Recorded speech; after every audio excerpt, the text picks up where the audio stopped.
Hello there, people of the world. Let me see if that's where I want the camera set. Yep, that's good enough. I'm about ready to make myself some ground turkey tacos for dinner. Yes, indeed. That's what's on the menu. What is today?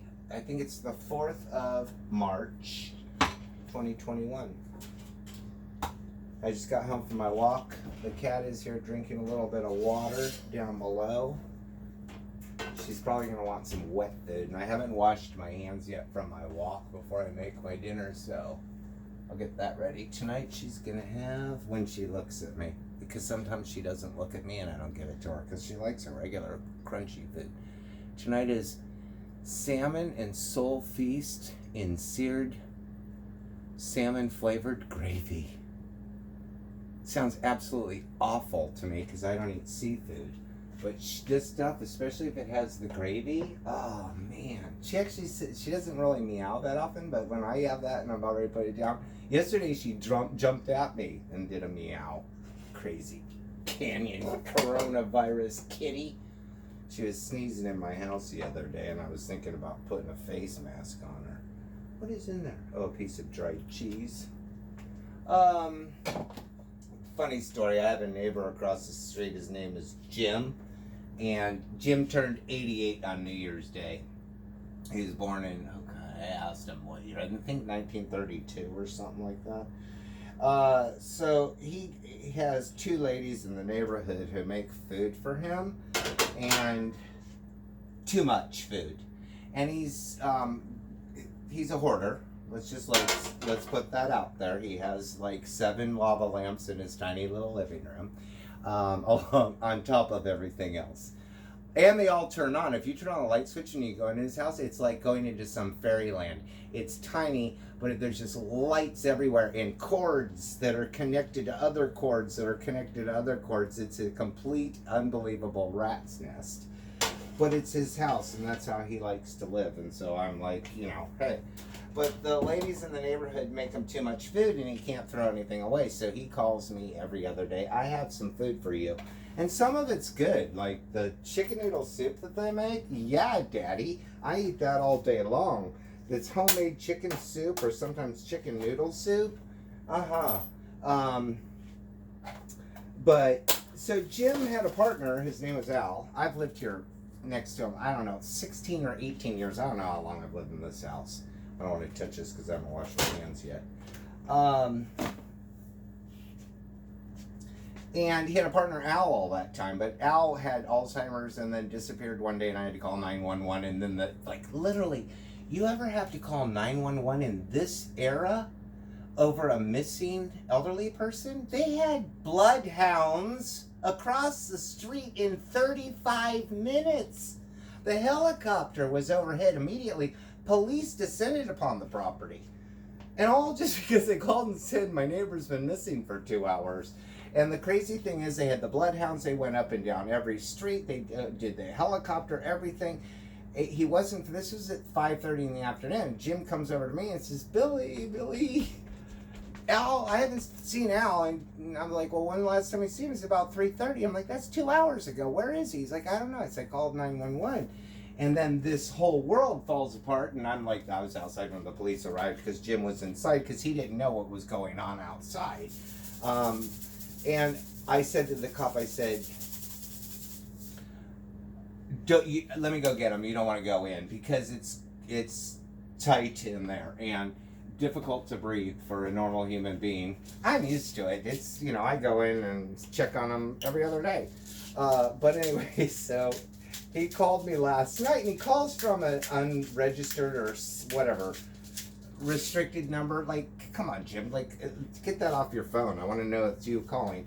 And I never answer restricted phones, but he called at like 6 o'clock or something when I had my schedule so I could actually sit down and set an appointment with a restricted client, because every once in a while I get one of those calls.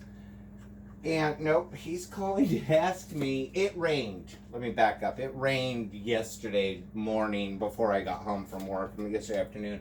And I have a beam that goes from my front door over to here. It's like probably 12 feet. And even though they redid the roof about 6 years ago, they didn't do something properly. So water drips in from the beam and falls on the floor. But I have a tarp. I'm not going to move the camera to show you, but there's a tarp hanging here because they fixed it 6 times and it still always leaks. So I already have nails in the ceiling. So when it rains, I hang the tarp and then leave it up there for rainy season and just roll it up and use a chip clip to hold it up so it's out of my way and I don't have to look at it as much. It's still this beast hanging on my ceiling, which I'm used to. So let me get a sip of Pepsi. So yesterday, like, Hurricane Hugo shows up in my neighborhood and I get home right after it. I'm on the 94 freeway and I can see this beast over my property. And I'm thinking, I'm going home to whatever that is. I mean, the whole ride, it was like a 14-mile black cloud. It had to be an alien spaceship. And so I get home just at the tail end of it, but I can tell on the freeway from the puddles, and then on the roads coming home from the puddles, and then across the street, the lake, that it had come down. Well, I opened my front door, and that I had the tarp. I didn't think of my neighbor, one of the dog people that come in the morning, Matt, with his dog Bear. He's like, "Oh, it's gonna rain today." I didn't put 2 and 2 together and unroll it and put my trash can here so it could drain the water. So I walk in, and the tarp, thank goodness, it had a little tiny hole in it. It was dripping out onto the floor, probably like not too bad, enough for me to like mop up, and I actually have a towel right there. And so I was like, panic city, put the towel down to soak it up, grab my trash can, put it underneath it, and then I get my stool here that I have in the kitchen to step up to unclip it, and I think to myself, get the trash can underneath it first. And thank you I did that, because there was like 2 gallons of water that just came rushing out into the trash can, and I didn't have to clean it up because I had the intelligence to do that.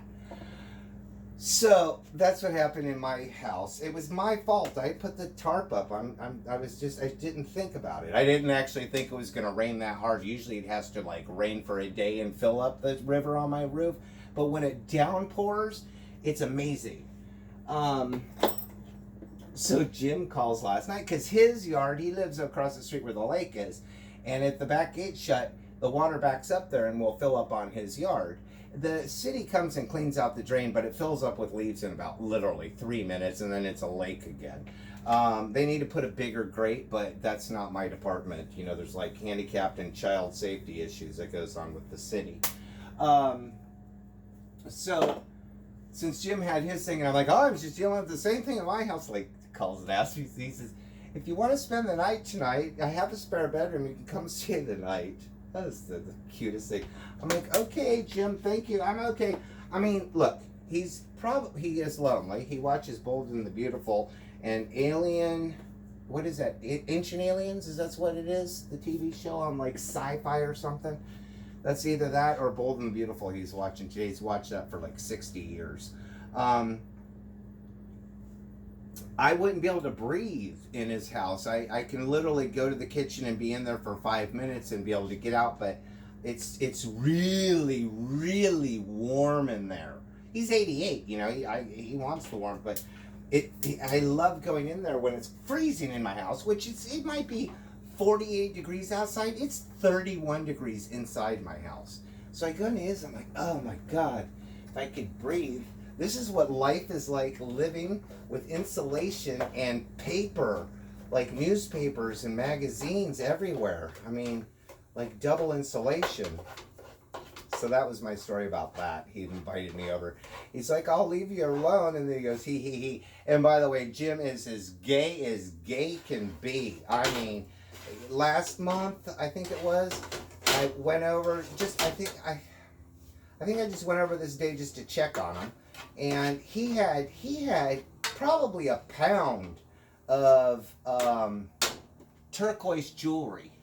He says, look at my great aunt's jewelry. It was the anniversary of his death, so he put all this bracelets, rings on every finger, including his thumb, necklaces. It was hilarious.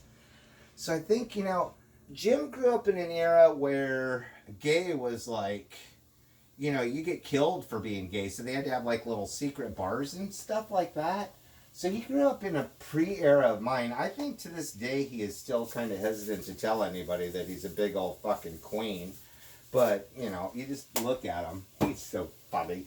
Oh, the cat's here. So maybe she's going to want... Nope, she's going to have some crunchy food. Let's see what else is going on in my life. Where did I work today? I did work today. I worked in... I don't know what it's called. Is it called Escondido? Nordall Road off the Interstate 78. I think there's a Costco or something nearby up there. But it was up in the neighborhood in there. What is that called? It might be Vista. I'm not sure what that actual neighborhood is. But anyways, it was a nice drive there. Japanese client. It's a house. It's a townhouse that's going on the market, so it needed to be cleaned before the photos tomorrow, I think, and then it goes on the market on the weekend. So, but the homeowner, I worked for the agent, but the homeowner was there. And she's Japanese, like going back home to Okinawa with her military husband for a 3-year. He was transferred there for 3 years, and that's where her family lives. That she hasn't been home to see for 4 years. Like, how fun for her! And they have a 7-year-old daughter that gets to go live in Okinawa. She goes to American school on base. They're gonna live on base, but she's already bilingual. That is so pimp. She's only 7, but in 10 years she could be like some kind of, like, you know, universal banker or something like that. Being bilingual at that age for something like Japanese, she needs to learn like Mandarin while she's there or something super awesome. But anyways, Japanese, like to the accent, no mask. Most of my clients don't wear a mask when I'm in their house. I keep it on. Simply because then if everybody in the world gets infected, you can't blame me. You know what I mean? That's why. Unless I know people. Like yesterday, I cleaned carpet for the Heaventhals across the street where I grew up as a kid. Mr. Heaventhal died from COVID-19, like, I don't know, January. And so they have to sell the house because Mrs. Heaventhal died last year from lung cancer, and I went to her funeral during the pandemic. Do you know that I went to a funeral during, like, it was like September or something, and it was inside the Catholic Church in El Cajon. I was shocked. It was kind of fun because they have the whole stand, sit, kneel thing. They are not having a funeral for Mr. Heaventhal. In case somebody I know is watching this that knows Mr. Heaventhal, he wouldn't have wanted it, and I agree. So I asked Barb, the youngest of the family that I grew up with. Remember, now she's an adult and lives in Arizona, and I don't see her very often, but I said, do I have to wear a mask around here? She's like, no, I already had it. She already had COVID. And I'm like, oh, when did you have COVID? She got it at about Christmas time. And then whatever, January 4th or whatever she had said the date that she had to, like, she tested positive for it. So, I said to her, oh, and then she tells me that her dad had died from COVID, which I didn't know. I guess I never asked. Sharon Cruz always keeps me updated, and I knew he had died, and I had already texted with Susie and talked with Susie or sent her a video about it, but I don't think I ever asked how he died. He was going to be 80 in a week, so, you know, that happens, and his wife just died. Like, go be with her, you know what I mean? But he ended up dying with COVID, so as I'm cleaning, I think, oh my God, does Barb think that she gave her dad COVID and killed him? So I asked her. I said, do you think that you gave your dad COVID and you killed him? And by this time, Susie was back home. And they both laughed at me and said, no, the opposite. He was going to the VFW to have cocktails. He gave it to them. Both she and Susie, because Susie never got tested, but she was sick at the same time. So she didn't bother to go get tested. Like, why bother at that point? You know, she's dead to the world.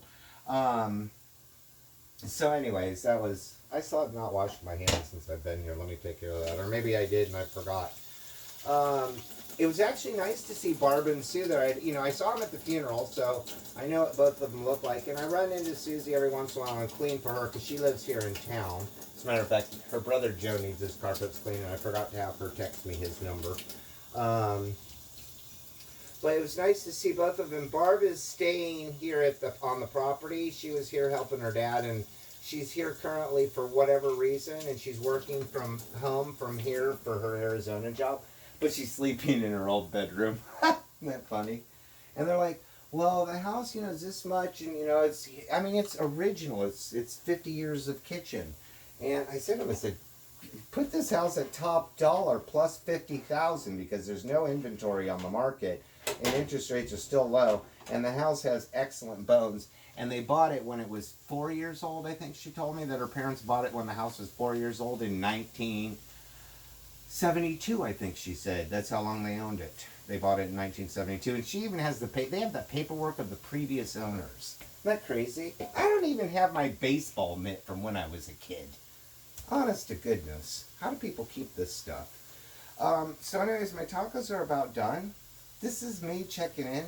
Nothing too exciting going on. I finished the story about the Japanese lady with the mask? Because I said to her, I even commented, I said, I can't believe you're Japanese, you're not wearing a mask around me. And she has a 7-year-old. You just say no more. You know, she has a 7-year-old. But she's going to Japan, and I watch walking videos on YouTube through Japan and South Korea, and everybody on the street has on a mask. Everybody. I mean, the Japanese wear masks in a normal world. COVID-19, it's universal. It's crazy how everybody wears a mask. It's nothing like here.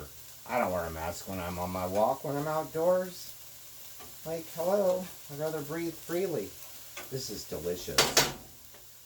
So don't be jealous of my whole wheat. Oh, I have a whole pack that I still have to eat. I haven't had tacos in like 2 weeks. Are they both brand new? I'm like a taco shell hoarder. They ran out once at Vaughn's when the hoarding began. Yeah, I do have 2. They ran out of the whole tortilla tree. It has like 5,000 packs of every variety of tortillas you want was empty. And now I have this, like, you know, people that live through the Depression have to save every piece of foil. I have that feeling in my life. But I got a kitty cat and ground turkey tacos to entertain me for the night. And that's all I have for you, people. Hope you have a good March. Now I have to leave my tortillas and hit end and upload this. See ya.